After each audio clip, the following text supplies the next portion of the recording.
पृथ्वीराज बोल रहा हूं। मैं अपने तेज तरार मिजाज व बहादुराना बर्ताव के कारण इतिहास में उड़ना राजकुमार या उड़ना पृथ्वीराज के नाम से प्रसिद्ध हूं। मैं वही हूं जो जिधर भी जाता एक झटके में शत्रु सेना का सफाया कर देता था। मेरी उस गति को देखते हुए मेरा नाम उड़ना राजकुमार पड़ा। मैंने एक ही दिन में टोडा और जालोर को हरा दिया था, जो एक दूसरे से 200 मील की दूरी पर है, जिसके बाद मुझे उड़ना राजकुमार के नाम से जाना जाने लगा। मैं उस हिंदुआ सूरज राणा संगा का सबसे बड़ा भाई था, जिसने मुगलों को अपने देश में घुसने पर खदेड़ दिया था। उसी संगा का बड़ा भाई हूं जिसके तन पर 80 घाव लगे थे, फिर भी अपनी मूंछों पर ताव देकर शत्रुओं से लोहा लेने को तैयार था। मैं वही हूं जिसने गियासुद्दीन को बंदी बना चित्तौड़ ले आया था। मैंने अपने दम पर अपनी एक सेना की टुकड़ी तैयार की थी। मैंने अपने छोटे से जीवन में कुल 40 लड़ाइयां लड़ी और सब में विजयी रहा। मैं उसी राणा कुंभा का पोता हूं जिसने मेवाड़ को एक नए धरातल पर लाकर खड़ा कर दिया था। मैं वही हूं जिसके बारे में जेम्स टॉड ने लिखा था कि अगर मैं जीवित रहता तो भारत में मुगलों का आगमन कभी नहीं होता, लेकिन इतिहास को कुछ और ही स्वीकार था। मेरे बारे में कहा जाता है कि उसकी देह लोहे की बनी थी, आत्मा भी अग्नि की, सदा संकट में निडर था, अथक था, अति परिश्रमी भी। उसकी देह लोहे की बनी थी, आत्मा भी अग्नि की, सदा संकट में निडर था, अथक था, अति परिश्रमी। मेरा जन्म मेवाड़ की त्याग और बलिदान की धरती चित्तौड़ पर हुआ था। मेरे पिता का नाम राणा रायमल और माता का नाम रानी रतन कंवर था। मेरी मां की कोख से ही राणा सांगा ने भी जन्म लिया था, जो आगे चलकर मेवाड़ की बागडोर संभालते हैं। मेरे इतिहास को अच्छे से समझने के लिए आपको इतिहास में थोड़ा पीछे लेकर चलता हूं। आपने राणा कुंभा के बारे में सुना ही होगा।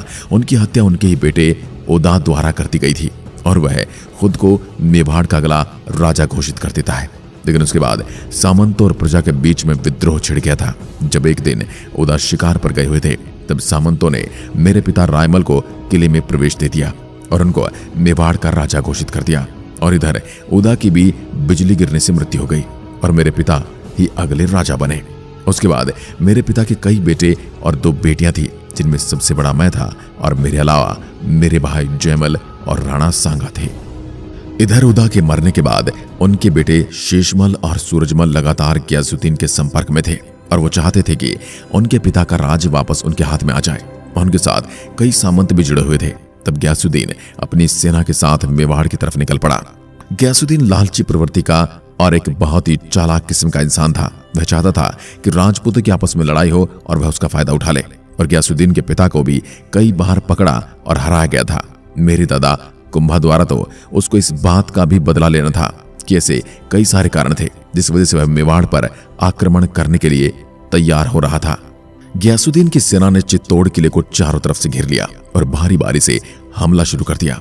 मेवाड़ और चित्तौड़ के राजा मेरे पिता अपनी सेना के साथ युद्ध करने के लिए किले से बाहर निकले और बिजली की तरह गियासुद्दीन की सेना पर टूट पड़े। गियासुद्दीन और उसकी सेना मेवाड़ की सेना का सामना नहीं कर पाई और गियासुद्दीन जैसे तैसे वहां से मांडू भाग गया और अपनी जान बचाई।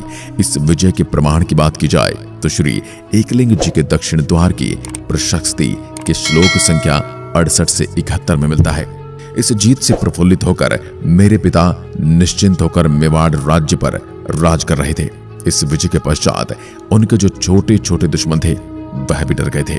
साथ ही महाराणा भी निश्चिंत हो गए थे कि अब गियासुद्दीन पुनः मेवाड़ पर आक्रमण करने के बारे में नहीं सोचेगा। दूसरी तरफ गियासुद्दीन मांडू पहुंचकर बदले की भावना में तपने लगा। गियासुद्दीन ने अपने रिश्तेदारों से संपर्क किया और युद्ध सामग्री की व्यवस्था करता रहा।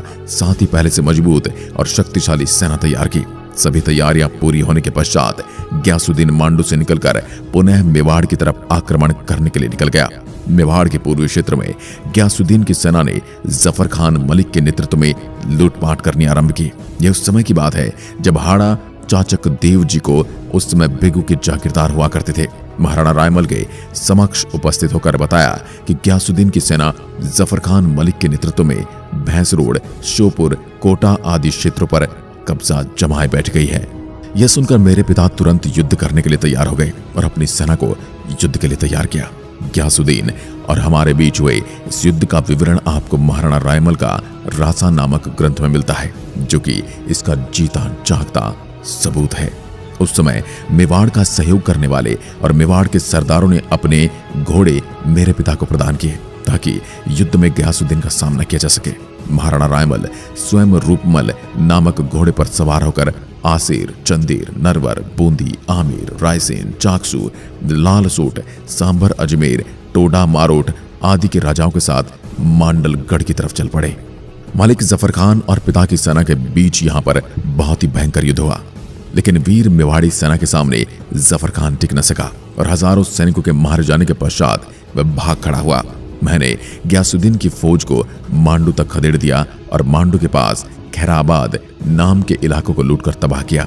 इस लड़ाई में मेरे घोड़े का नाम परेवा था, वह कुंवर राणा सांगा के घोड़े का नाम जंगहत था। उपरोक्त घटना का विवरण आपको श्री एकलिंग जी के दक्षिण द्वार की प्रशस्ति के श्लोक 77 से 78 के साथ महाराणा रायमल का रासा में मिलता है। लगातार 2 बार युद्ध में बुरी तरह पराजित होने के पश्चात मांडू के गयासुद्दीन खिलजी ने उसके बाद एक बहुत ही विश्वसनीय व्यक्ति को महाराणा रायमल के पास समझौते के लिए भेजा। जब वह व्यक्ति चित्तौड़ किले पर पहुंचा तब महाराणा रायमल स्वयं उससे बातचीत करने के लिए उसके समक्ष बैठे। महाराणा रायमल और गयासुद्दीन का दूत बड़ी ही विनम्रता के साथ एक दूसरे से बात कर रहे थे और एक दूसरे की बात सुन रहे थे। तभी वहां पर मेरा आगमन होता है। ये दृश्य देखकर मैं बहुत ही क्रोधित हो जाता हूं और अपने पिता से कहता हूं कि मुसलमानों के साथ इस तरह विनम्र होकर बात करना उचित नहीं। यह लोग पीठ में छुरा घोंपने वाले होते हैं, इस पर कभी भी विश्वास नहीं किया जा सकता। यह सुनकर गयासुद्दीन का दूत क्रोधित हो गया और वहां से उठकर चला गया। मांडू जाकर उसने उसके बहादुर शाह गयासुद्दीन को पूरी कहानी सुनाई। गयासुद्दीन पहले से ही मेवाड़ पर खार खाता था और यह बात सुनकर उसने पुनः युद्ध की ठान ली और निश्चित किया कि इस बार कैसे भी करके महाराणा रायमल को पराजित करना है। मेवाड़ की तरफ से इस समय युद्ध की भागदौड़ मेरे हाथ में दी गई। अपनी सेना लेकर गयासुद्दीन से युद्ध करने निकल पड़ा। उधर गयासुद्दीन के पास खबर पहुंची कि मेवाड़ की सेना मांडू की तरफ युद्ध के लिए पहुंच रही है, लेकिन उसको यह खबर मिली कि उसके पहुंचने में कम से कम 2 दिन का समय लगेगा। लेकिन उसको नहीं पता था कि मुझे उड़ना राजकुमार कहते हैं। मेरी सेना चलती नहीं उड़ती है। मैंने 2 दिन का सफर एक रात में ही पूरा कर दिया और अगले ही दिन मैं मांडू जा पहुंचा। उधर से मुगलों की सेना मेवाड़ के रणबांकुरों से लोहा लेने पहुंची। मेवाड़ी सेना और गयासुद्दीन की सेना के बीच मेवाड़ और मारवाड़ की सीमा पर मुकाबला हुआ। इस बार दोनों तरफ से युद्ध लड़ा जा रहा था। न मेवाड़ी सेना जीत पा रही थी, न गयासुद्दीन की सेना हार मान रही थी। पहले दिन का युद्ध बिना नतीजे के समाप्त हो गया। जैसे ही सूर्यास्त हुआ, दोनों सेनाएं पीछे हट गई और अपने डेरे में जा पहुंची। थकार कर बैठे मैंने खाना खाने के पश्चात चुनिंदा सरदारों को बुला और कहा कि मैंने पिताश्री महाराज रायमल जी से गयासुद्दीन को जिंदा पकड़कर दरबार में पेश करने का वादा किया था, जो कि अब थोड़ा मुश्किल लग रहा है क्योंकि हमारे सामने विशाल सेना है जिसका सामना करने के लिए हमें किसी चालाकी की जरूरत पड़ेगी। मैंने रणनीति बनाकर 500 से अधिक मेवाड़ी सरदारों को बुलाया और पूरी रणनीति उन्हें समझाकर 10-10 लोगों का ग्रुप बनाकर गयासुद्दीन के डेरे की तरफ भेजा। वहां पहुंचते ही मेवाड़ के वीर रणबांकुर ने गयासुद्दीन के मुख्य सिपाहियों को मौत की घाट उतार दिया और गयासुद्दीन को गिरफ्तार कर लिया। तभी अचानक से गयासुद्दीन के सैनिक उन्हें बचाने के लिए उनकी तरफ दौड़े, लेकिन मैंने कहा अगर कोई हमारे नजदीक आएगा तो हम गयासुद्दीन को मौत की घाट उतार देंगे। डर के मारे गयासुद्दीन भी ऊंची आवाज में अपने सैनिकों तक संदेश पहुंचाया कि तुम कुछ मत करो वरना यह लोग मुझे मार डालेंगे। मैंने गयासुद्दीन को गिरफ्तार करके मेवाड़ के राज दरबार में महाराणा रायमल के समक्ष प्रस्तुत कर दिया, जहां पर उसे दंड दिया गया और तहखाने में बंद कर दिया गया। इस बात को लगभग 1 महीना बीत जाने के पश्चात महाराणा रायमल ने गयासुद्दीन को कैद से मुक्त करने का आदेश दे दिया। तारीख फरिश्ता नामक फारसी किताब में लिखा हुआ है कि गयासुद्दीन हारने के बाद सुख विलास में व्यस्त हो गया और उसके बाद कभी युद्ध नहीं किया। मैंने अपनी उम्र के 14 वर्ष की अवस्था से ही इस तरह के कई कारनामों को अंजाम देना शुरू कर दिया था। उसके बाद मेरे और मेरे अन्य 2 भाइयों के बीच राजगद्दी को लेकर विवाद हो गया था, जिसमें मैंने सांगा की आंख फोड़ दी थी और सांगा घायल अवस्था में भूमिगत हो गया था, जो अपने राणा सांगा के वीडियो में देखा ही था। इसके बाद मेरे पिता मुझसे नाराज होते हैं और मेरी शक्ल देखने के लिए भी मना कर देते हैं कि मेरे होते हुए भी तुम राजगद्दी के लिए लड़ रहे हो, और अपनी वीरता के दम पर अपना जीवन निर्वाह करने का आदेश सुनाया। जिसके बाद मैंने गोडवाड़ क्षेत्र की मेवाड़ की सेना का खौफ न खाने वाले मीणों व अन्य पहाड़ों में रहने वाली आदिवासी जातियों का विद्रोह शांत कर वहां सुप्रबंध किया। महाराणा को प्रसन्न करने के उद्देश्य से चित्तौड़ का परित्याग कर दिया और एक महाजन से ऋण लेकर सैन्य दल का गठन कर मीणों व अन्य विद्रोहियों का दमन कर उन्हें अपने वश में कर लिया। इधर टोडा के राजा थे सुल्तान सोलंकी। इन पर लल्ला खां पठान ने हमला किया और उनसे टोडा छीन लिया। उससे हार कर सुल्तान सोलंकी मेवाड़ मेरे पिता की शरण में आ जाते हैं। मेरे पिता उनकी बदनौर की जागीर देते हैं और वहां रहने की अनुमति दे देते हैं। उनकी बहुत ही सुंदर और अद्वितीय राजकुमारी थी जिसका नाम था तारा। उन्होंने एक शर्त रखी कि जो मुझे टोडा जीत कर देगा उसका विवाह मैं मेरी बेटी तारा से करूंगा। यह सुनकर मेरे भाई जैमल ने कहा कि मैं जीत कर दे दूंगा। तो जैमल की सगाई तारा से करती जाती है। लेकिन एक दिन जैमल तारा से मिलने जाता है और सोलंकी द्वारा उसको तारा से मिलने नहीं दिया जाता है कि अभी तक शादी नहीं हुई है तो आपको मिलने की इजाजत नहीं है। ये सुनकर जैमल बहुत क्रोधित हो जाता है और युद्ध पर उतर आता है और वह सोलंकियों ने मेरे भाई जैमल को मार दिया। सांगा पहले से भाग चुका था और जैमल सोलंकियों से लड़ते हुए मारा जाता है। लेकिन मेरे पिता इससे क्रोधित नहीं होते और कहते हैं अगर उसने ऐसा किया है तो उसके साथ यही होना चाहिए था। उसके बाद टोडा जीतने की जिम्मेदारी मुझ पर आ जाती है। उसके बाद मैंने तारा के साथ मिलकर 500 राजपूतों का एक दल बनाया और एक दिन अचानक इतनी तीव्रता से हमला किया कि अफगान संभल ही नहीं पाए और भाग खड़े हुए। जो नहीं भागे वो मारे गए।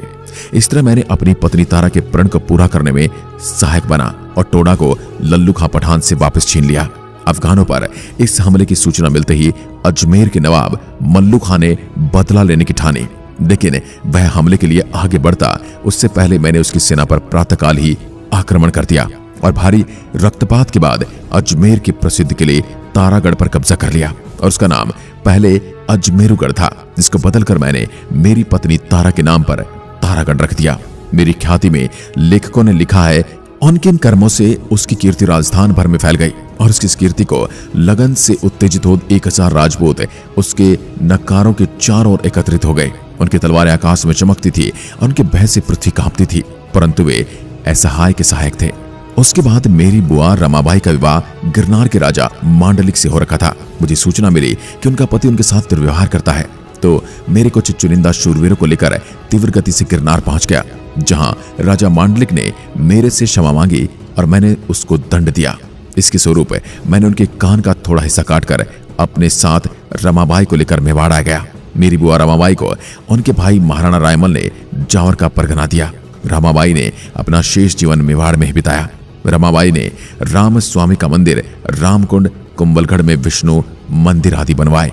सारंग देव मेरे चाचा, जिसने स्वयं के राज्य लोभ के चलते हम तीनों भाइयों के बीच राज्य के उत्तराधिकार की लड़ाई शुरू करवाई थी, उनके द्वारा मालवे के सुल्तान नसीरुद्दीन के साथ एक बड़ी सेना लेकर मेवाड़ पर आक्रमण किया। तब मेवाड़ महाराणा रायमल ने उनका मुकाबला किया और घायल हुए। लेकिन आक्रमण का समाचार सुनते ही मैं अपने 1000 राजपूतों के साथ अपनी चिर परिचित गति से पहुंचा और युद्ध का परिणाम बदल दिया। सारंग देव व मेरे बीच बहुत ज्यादा मुठभेड़ हुई थी, लेकिन युद्ध के बीच दोनों चाचा भतीजा ऐसे मिलते थे जैसे दोनों के बीच कोई शत्रुता ही न हो। गिरनार विवाद की तरह ही एक दिन अचानक मुझे मेरी बहन का दुख भरा पत्र मिला, जिसमें मेरी बहन आनंदाबाई के पति सिरोही के शासक राव जगमाल के दुर्व्यवहार व अत्याचार की शिकायत के साथ अपनी रक्षा व मेवाड़ में शरण दिलाने की याचना की। बहन का यह पत्र पढ़कर मैं तत्काल सिरोही की ओर कूच कर गया और आधी रात को जगमाल के महल में पहुंचा और देखा कि मेरी बहन के हाथ पैर वो अपने पलंग पर पाया रखकर सोता था। मैं उस निर्दयी को मौत के घाट उतारने ही वाला था कि मेरी बहन को अपने पति पर दया आ गई और उसने उसके प्राणों की भीख मांग ली। मैंने जगमाल को तो छोड़ दिया, जगमाल ने दूसरे दिन ही मेरा अपने दरबार में स्वागत सत्कार किया और विदाई के वक्त 3 गोलियां भेंट की और मेरे से क्षमा मांगी और बोला कि आगे ऐसा नहीं होगा। कुंभलगढ़ के पास पहुंचते समय मैंने अपनी बहनों द्वारा दी गई गोलियां खा ली, जिनमें जहर मिला हुआ था और खाते ही मेरी मृत्यु हो गई।